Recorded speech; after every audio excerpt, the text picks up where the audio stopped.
പടിഞ്ഞാറൻ രാജസ്ഥാനിൽ നിന്ന് മൺസൂൺ പിന്മാറ്റം തുടങ്ങിയതായി കേന്ദ്ര കാലാവസ്ഥാ വകുപ്പ് അറിയിച്ചു.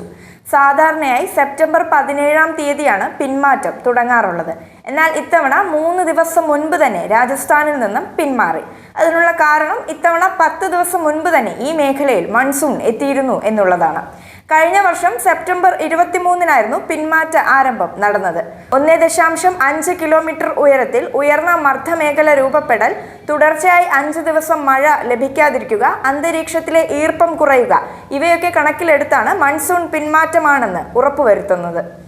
അടുത്ത 23 ദിവസങ്ങളിൽ രാജസ്ഥാനിൽ കൂടുതൽ ഭാഗങ്ങളിൽ നിന്നും കൂടാതെ പഞ്ചാബിന്റെയും ഗുജറാത്തിന്റെയും ചില ഭാഗങ്ങളിൽ നിന്നും മൺസൂൺ പിന്മാറാൻ സാധ്യതയുണ്ടെന്ന് കാലാവസ്ഥാ വിദഗ്ധർ രാജീവൻ ഏരികുളം വ്യക്തമാക്കിയിട്ടുണ്ട്.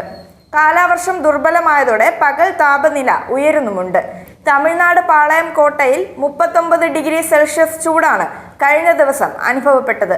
മധുര 38, പുനലൂർ 34.5 എന്നിങ്ങനെയാണ് കണക്കുകൾ. അതേസമയം വടക്കൻ തെലങ്കാനയ്ക്കും വിദർഭയ്ക്കും മുകളിൽ ന്യൂനമർദ്ദം ഇപ്പോഴും ഉണ്ട്. ഇത് പടിഞ്ഞാറ് വടക്ക് ഭാഗത്തേക്ക് നീങ്ങുമെന്നാണ് ലഭിച്ചിരിക്കുന്ന സൂചന. തെക്ക് പടിഞ്ഞാറൻ മൺസൂൺ ആന്ധ്രാപ്രദേശിൽ തീരമേഖലയിൽ സജീവമാണ്. അടുത്ത 24 മണിക്കൂറിനുള്ളിൽ ആന്ധ്രാപ്രദേശിന്റെ തെക്കൻ തീരമേഖലയിൽ കനത്ത മഴയ്ക്ക് സാധ്യതയുണ്ട്.